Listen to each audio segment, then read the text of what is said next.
We all know that President Nana Addo Dankwa in history supervised the cruel removal of the chairperson of the Electoral Commission and her deputies, something they had promised that they would do.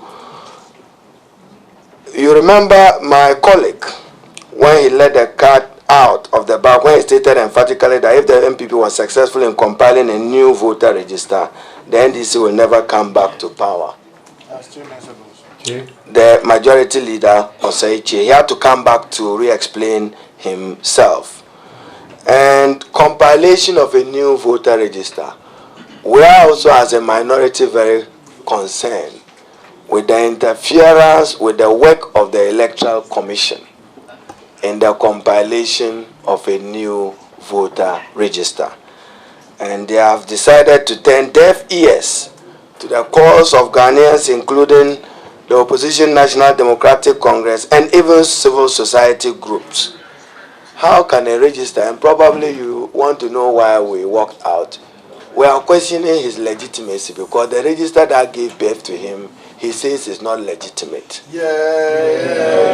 So it's an illegitimate born of a birth of an illegitimate register, and want us to listen to him address the state of the nation. In what capacity? When the very register which produced him as president produced 275 elected members of parliament, produced a creation of 6 additional regions, making Ghana 16 regions, produced elected district assemblymen and unit committee members, all of a sudden have become irrelevant. And in their words, they say bloated. Every register, whether produced today or produced tomorrow, will be bloated because death occurs daily. And therefore, if you don't go to clean it of the dead, that bloating is a manifestation that some are dead. And therefore, at every time, the Akufo-Addo led government, in code with Jean Mensa, the Electoral Commission, you know, even some of their determination of who becomes a vendor to provide the data center, go and ask. The one who chaired the committee gave it to his contract. This is Ghana, where conflict of his company, the chairman of the evaluation committee, the media raised questions. Who is he? And which company did he recommend? Was it his own or not? And you say that we should not worry for the future of democracy. We worry. Now they have gone to even have data center stand alone, hardware stand alone, software stand alone.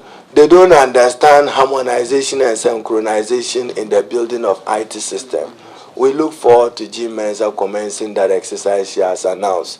She tells you and the Ghanaian public that April 18th is just at the corner. We'll see when the equipments come, when the men and officers are trained and they undertake the exercise. We in the NDC will continue our utmost protest against a new voter register. We should go into the elections with same voter register.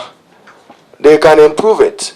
And those of you who've been questioning the NDC, let nobody or let anybody contradict us. Facial recognition is not superior to fingerprints as data and providing security for the collection of data. Those of you who know IT well, the minutiae of a fingerprint is superior to that of a facial recognition.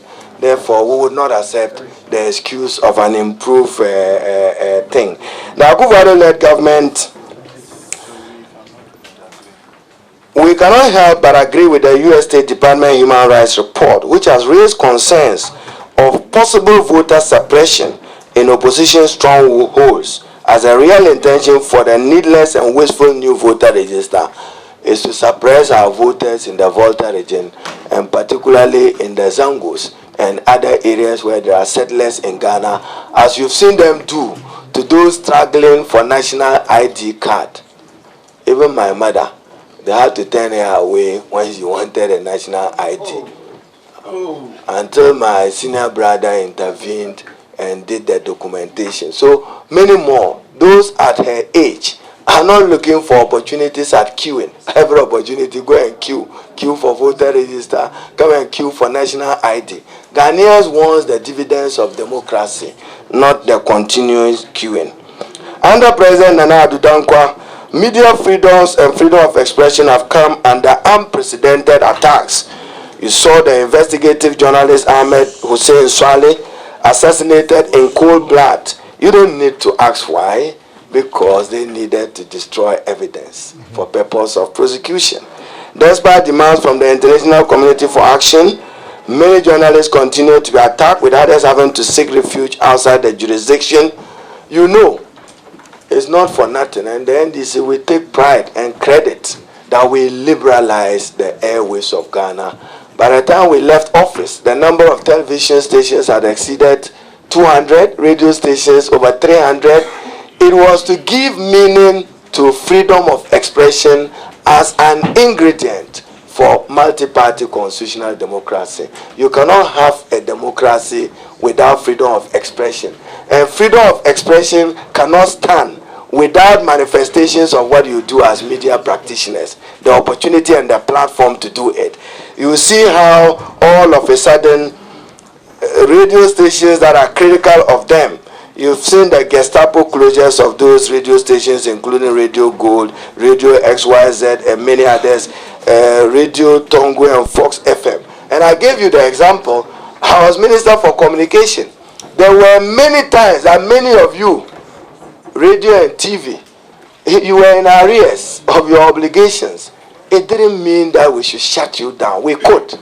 We had the same power on Monday. We could. Because there was a breach of you not settling some fees and others. No, we did not, because of the good of our democracy, that you media men and women contribute to its sustenance and exposing our wrongdoings. Therefore, we needed you to keep the platform. The growing culture of impunity and the tyranny that has reached alarming proportions once again on the prowl, when agents of national security demolish businesses belonging to Ghanaians in the private sector. You've seen what happened to Raymond Archer. He's not alone.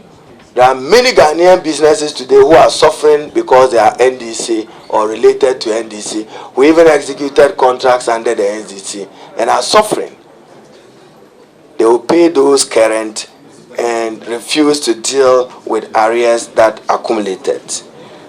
You've seen what they have done, and you've seen the defense to the destruction of the trade fair. As noted, these are not normal times. Desperate times call for desperate measures. If you see a pregnant goat in the market, it means there's a pregnant problem at home. So that's why you saw us in black. I'll pay royalties to him. And that's why we had to walk out to set a strong signal.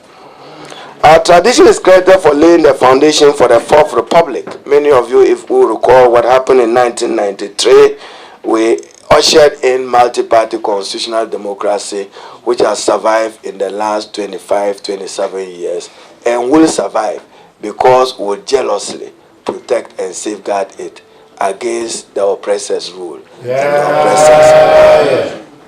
We've reminded the president that Ghana belongs to all of us, and so shall we all stand to defend the democracy we've all labored for.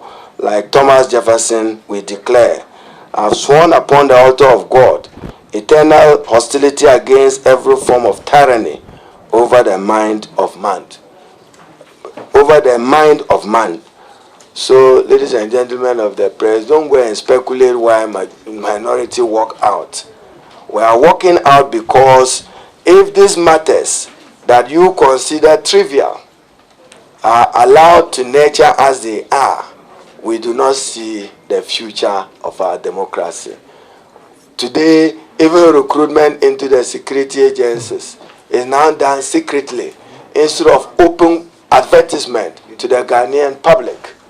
And yet we cannot question that. We need to question the loyalty of those citizens who enter the Ghana Police Service, the Immigration Service, the Ghana Armed Forces, and the Navy, because We don't want persons with doubtful loyalties to belong to those institutions of state, and for it to become a converting grounds for party vigilante groups who threaten them that if you don't give us job, we'll deal with you.